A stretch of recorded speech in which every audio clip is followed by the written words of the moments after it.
Hello, हाय, नमस्कार मैत्रिणींनो.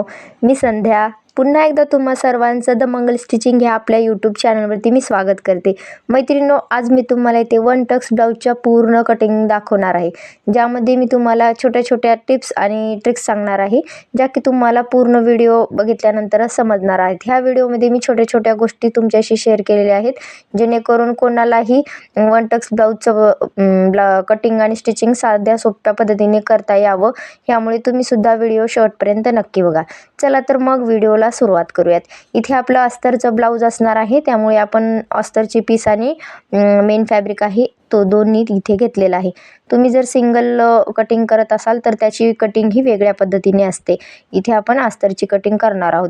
सर्वात आधी आपण फोल्ड करून घ्यायचं आहे अस्तर, आणि अस्तरची खुली साईड जी आहे ना, फोल्ड केलेली बाजू ही आपल्या साईडने ठेवायची आहे, खुली साईड समोर ठेवायचं आहे. ह्या व्हिडिओमध्येच मी तुम्हाला ब्लाऊजवरून मापे कशी घ्यायची हे सुद्धा सांगणार आहे. लगेचच तुम्हाला मापे घेऊन इथे मार्किंग करायला सांगणार आहे. चला तर मग व्हिडिओ पूर्ण आपण शेवटपर्यंत नक्की बघायचं आहे. इथे आपल्याला उंचीचं मार्क करायचं आहे. सर्वात पहिले तर आपण उंचीचं मार्क घेऊया. उंचीचं मार्क आपल्याला नेहमी बॅक पार्टवरूनच घ्यायचं असतं. जो आपला बॅक पार्ट आहे ना, त्यावरून घ्यायचं आहे. इथे 12.5 इंच माझी उंची आहे. आता मी लगेचच इथे गळा मोजून घेत आहे. जिथे शोल्डर जॉईंट आहे ना, तिथूनच उंची आणि गळा आपल्याला मोजून घ्यायचा आहे. 8.5 इंच इथे आपला गळा येत आहे. तुमचा जे काही असेल ते तुम्हाला इथे घ्यायचं आहे. काय समोर चेंज करायचं आहे ते आपण समोर बघूयात. त्यानंतर आपल्याला कमरेचा भाग मोजून घ्यायचा आहे. कमरेचा डबल भाग इथे आपला 15 इंच आलेला आहे. आता तो आपल्याला फोल्ड करायचा आहे, आणि तिथून आपल्याला अशा पद्धतीने फोल्ड करून मार्क करून घ्यायचं आहे. इथे बघू शकतात तुम्ही 7.5 इंच आपली कंबर आलेली आहे. कमरेचा दुसरा भाग इथे आपला 15 इंच आलेला होता, तर चौथा भाग आपला इथे 7.5 इंच आलेला आहे. आता इथे लगेचच आपल्याला बाहीची मार्किंग करून बाही मेजरमेंट करायचं आहे. बाही तुम्ही बघू शकता ती 5.5 इंचाची बाही आलेली आहे. त्यानंतर दंडघेर मोजून घेऊयात. इथे दंडघेर सुद्धा आपला 5.5 इंच आलेला आहे. आता समोरच्या भागाची आपण मेजरमेंट घेऊया. समोरच्या भागासाठी सुद्धा आपल्याला गळ्याची वगैरे मेजरमेंट घ्यायचं आहे, त्यानुसार आपण बघूयात. आता इथे आपल्याला छातीचा चौथा भाग मोजून घ्यायचा आहे. अशा पद्धतीने आपला छातीचा चौथा भाग 8 इंच आलेला आहे. त्यानंतर आपल्याला इथे गळा मोजून घ्यायचा आहे, समोरचा 6 इंच. आता इथे मुंडा राऊंड मोजून घेऊया. मुंडा राऊंड इथे आपला 7.25 7.5 इंच आलेला आहे. जिथे आपली स्टिचिंगची लाईन आहे ना, तिथपर्यंत 7.5 आलेला आहे. हे आपली पूर्ण मेजरमेंट घेऊन झालेली आहे. जे आपल्याला मेन मेजरमेंट लागणार आहेत ते आपण इथे घेऊया आणि तिथून मार्किंग करूया. सर्वात पहिले तर उंची 12.5 इंच होती, त्यामध्ये 1 इंच प्लस करून 13.5 इंच टाकून घेऊया आणि एक सरळ लाईन ओढून घेऊया. आता इथे आपल्याला शोल्डरचं मार्क करायचं आहे. 32 साईजच्या चेस्टसाठी इथे आपण 5 इंचचं शोल्डर आणि 5 इंच मुंडा टाकून घेतलेला आहे. हे एकदम परफेक्ट मेजरमेंट असणार आहे. तुम्हाला सुद्धा 32 साईजच्या चेस्टसाठी हे दोन्ही मेजरमेंट वापरू शकता तुम्ही, आणि पूर्ण ब्लाऊज आपलं कटिंग करून एकदम परफेक्ट ब्लाऊज शिवू शकता. इथे आपण 1.5 इंच एक्स्ट्रा शिलाई मार्जिन ठेवलेला आहे. छातीचा चौथा भाग 8 इंच. त्यानंतर कोण्यावरून 1.5 इंचावरती मुंढ्याला गोल असा आकार देऊन घ्यायचा आहे. आता आपण गळा टाकून घेऊयात. गळा 2 इंचावरती टाकायचा आहे, गळा रुंदी 2 इंच. त्यानंतर इथं आपला जे काही गळा आलेला होता ना, त्यामध्ये 1/2 इंच प्लस करून घ्यायचं आहे. 9 इंचावरती आपण इथे गळ्याला मार्किंग करून घेतलेली आहे. खालून सुद्धा 2 इंचच मी घेतलेली आहे गळा रुंदी. आता कोण्यावरून 1 इंचावरती अशा प्रकारे गोल असा आकार आपण इथे गळ्याला देऊन घेऊया. तुम्ही तुमच्या आवडीनुसार कोणताही इथे आकार देऊ शकता. आता आपल्याला कमरेचा चौथा भाग टाकायचा आहे. 7.5 इंच 1 इंच टक्ससाठी घ्यायचा आहे पाठीमागच्या, आणि समोर 1.5 इंच एक्स्ट्राचं शिलाई मार्जिनमध्ये ठेवायचं आहे. तुम्ही तुमच्या आवडीनुसार 1 किंवा 2 पर्यंत तुम्ही इथे घेऊ शकतात शिलाई मार्जिन. आता हे पूर्ण मार्किंग आपलं झालेलं आहे, ते आपण जशास तशी कट करून घेऊयात. खालचं जे एक्स्ट्राचं आपण घेतलं होतं ते सरळ लाईन ओढण्यासाठी होतं, ते आपल्या काहीच कामाचं नाही, ते कटिंग करायचं आहे. इथे आपण फॅब्रिक सरळ करण्यासाठी इथे एक्स्ट्राचं इथे लाईन आपण ओढून समोरच्या घेतलं होतं. भागाची कटिंग करून घेऊयात. त्यासाठी आपल्याला थोडंसं एक्स्ट्राचं फॅब्रिक करून घ्यायचं आहे आणि समोर खुल्या साईड करून आपण फोल्डेड साईड ठेवली तरी चालेल, कारण का समोरच्या भागाला इथे आपल्याला हुक्स आणि आयपट्टी असणार आहे. त्यामुळे मी खुली साईड ही समोर बंद बाजू ही समोरच्या खुल्या साईडवरती ठेवून घेतलेली आहे, गळ्याची बाजू. आणि अशा प्रकारे चारही बाजूने मी जशास तशी मार्किंग करून घेत आहे. तुम्हाला सुद्धा अशाच पद्धतीने बॅक पार्ट समोरच्या पार्टवरती ठेवून घ्यायचा आहे आणि जशास तशी मार्किंग करून घ्यायचं आहे. खालच्या साईडने इथे अर्धा इंच आपण एक्स्ट्रा घेऊयात, कारण का इथे आपली जी क्रॉसपट्टी आहे ना ती जोडण्यासाठी अर्धा इंच एक्स्ट्रा लागणार आहे.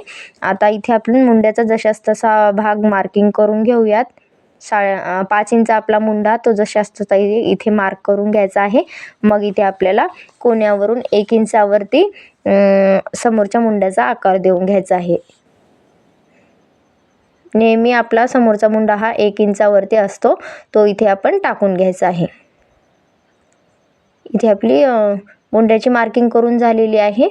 आता ही मार्किंग आपण जशास तशी कटिंग करून घेऊयात. जे एक्स्ट्राचं बाजूने फॅब्रिक आहे ते बाजूला करून घेऊया. मग जे काही समोर आपल्याला भाग कटिंग करायचा आहे, काय बदल करायचा आहे ते आपण समोर बघूयात. इथे मी समोरच्या मुंड्याची सुद्धा कटिंग करून घेतलेली आहे. जो आतमध्ये 1 इंच एक्स्ट्रा 1 इंचवरती मुंडा आपण आखलेला होता तोच मी कट केलेला आहे. बाजूने सुद्धा एक्स्ट्राचं मार्किंग होतं ते सुद्धा पूर्ण कटिंग झालेलं आहे. आता इथे आपण गळ्याची मार्किंग करूयात. त्याआधी आपण इथे मुंडा मोजून घेऊया. आपला रेडी मुंडा केवढा येतो तेवढा बघायचा आहे. जिथपर्यंत आपली शिलाईची लाईन आहे ना तिथपर्यंतच आपल्याला ही मुंडा चेक करायचा आहे. वरून इथे पाव इंचचं आपण इथे शिलाई मार्जिन सोडून देऊया, किंवा अर्धा इंच जरी सोडलं तरी तुम्ही चालेल. इथे तुम्ही बघू शकतात 7.5 इंचपर्यंत इथे आपला मुंडा परफेक्ट असा आलेला आहे. जे ब्लाऊजवरून मेजरमेंट घेतलं तेव्हा आपला 7.5 इंच मुंडा आलेला होता, तेवढाच इथे मुंडा आलेला आहे.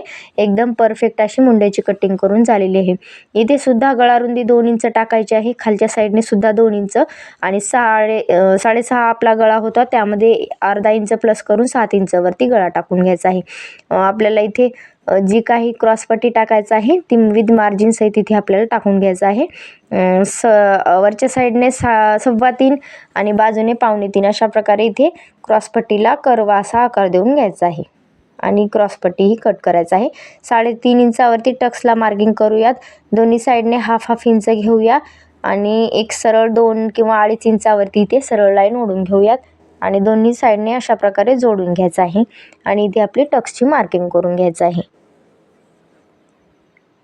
तुम्ही बघू शकतात इथे पूर्ण आपली फ्रंट जो पार्ट आहे ना त्याची पूर्ण मार्किंग करून झालेली आहे. ती आपण आता जशास तशी कटिंग करून घेऊयात. आता क्रॉसपट्टी सुद्धा आपल्याला ती कट करून घ्यायचं आहे. इथे आपला समोरचा भाग कट करून झालेला आहे. आता बॅक पार्ट सुद्धा आपला कट करून झालेला आहे. आता आपल्याला बाहीची कटिंग करायचं आहे.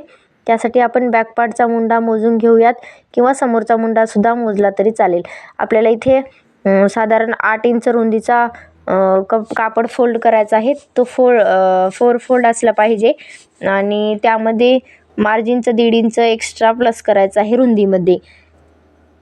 आता आपल्या बाहीची लांबी टाकून घेऊयात 5.5 इंच. त्यामध्ये 1 इंच प्लस आपल्याला इथे शिलाईसाठी करायचं आहे. अस्तरचं ब्लाऊज असल्यामुळे आपल्याला फक्त 1 इंचच प्लस करायचं आहे. आता इथून अशा पद्धतीने आपण क्रॉस मुंडा टाकून घेऊयात. 8 इंचावरती थोडंसं आपलं कापड इथं कमी होत आहे, त्यामुळे आणखी आपण फॅब्रिक वाढवून घेऊयात आणि बाजूने आपल्याला इथे जॉईंट लावा लागेल. आता इथे आपण 7.5-8 इंचपर्यंत असं क्रॉस मुंडा टाकून घ्यायचा आहे. जे काही आपला मुंडा तयार आलेला आहे ना त्यानुसार टाकून घेऊयात. आता इथे आपल्याला बाही डाऊन केवढं करायचं आहे ते बघायचं आहे. इथे रेडी बाही आपली खालच्या साईडने 4 इंचाची येत आहे. बघू शकतात तुम्ही 4 इंचाची बाही आपली इथे तयार आहे. आता त्यानुसार आपण इथे कॅप हाईट टाकून घेऊयात. आपल्याला खालच्या साईडने थोडंसं 1/2 इंच स्टिचिंगसाठी जाणार आहे, त्यामुळे आपण काय करायचं आहे 4.25 इंचावरती इथे आपल्याला वरून खालच्या साईडने एक मार्किंग करायचं आहे 4.25 इंचावरती. तुम्ही बघू शकता तिथे आपली 2.5 इंच अशी कॅप हाईट निघालेली आहे. जर तुम्हाला कॅप हाईट टाकायला येत नसेल तर अशा पद्धतीने तुम्ही घेऊ शकता. आता इथून आपल्याला 1.5 इंचावरती सरळ लाईन ओढून घ्यायचं आहे. मग आपण इथून स्ट्रेट लाईन ओढून घेऊयात. इथे आपले जॉईंट भाग आहे ना, तिथून आपल्याला स्ट्रेट लाईन ओढायचं आहे. आता 1.5 इंचावरती एक खूण करायची आहे आणि 2 इंचावरती एक, आणि त्यानंतर सेंटर काढून घेऊयात. सेंटरवरती एक मार्क करूयात. तिथून आपल्याला सेंटरवरून 1/2 इंच घ्यायचं आहे. मग त्याचं एक सेंटर काढायचं आहे. तिथून 1/2 इंच वर जायचं आहे आणि आतल्या साईडने 1 इंच असं लांबीला यायचं आहे आणि तिथून थोडंसं 1/2 इंच खाली जायचं आहे. अशा प्रकारे परफेक्ट असा बाहीला आपल्या एक शेप मिळून जाईल. अशा पद्धतीने तुम्हाला सुद्धा बाहीची कटिंग करायचं आहे. बाहीचा पूर्ण डिटेलमध्ये व्हिडिओ आपल्या चॅनलवरती शेअर केलेला आहे. तो सुद्धा तुम्ही व्हिडिओ पूर्ण डिटेलमध्ये बघू शकता, जेणेकरून तुम्हाला सुद्धा परफेक्ट बाही अशी कटिंग करता येईल. आता खालच्या साईडने आपण दंडघेर टाकून घेऊयात 5.5 इंच. मग तिथून एक्स्ट्राचं 1.5 इंच शिलाई मार्जिनसाठी घ्यायचं आहे. मग आपल्याला हे दोन्ही पॉईंट जोडून घ्यायचं आहे. इथे आपली पूर्ण बाहीची परफेक्ट अशी मार्किंग करून झालेली आहे. तीच त्या आपण कटिंग करून घेऊयात. इथे आपल्याला थोडंसं बाहीला जॉईंट द्यावा लागेल. इथे आपली बाहीची परफेक्ट कटिंग करून झालेली आहे. आता सेंटरवरती एक बाहीला आपण कट देऊन घेऊया. जर तुम्हाला ह्यापेक्षा डिटेलमध्ये बाही कटिंगचा व्हिडिओ बघायचा असेल तर चॅनलवरती अपलोड आहे, तो व्हिडिओसुद्धा तुम्ही नक्की बघा. जर व्हिडिओ तुम्हाला आवडला असेल, चॅनलवरती तुम्ही नवीन असाल तर लाईक, शेअर, सबस्क्राईब नक्की करा.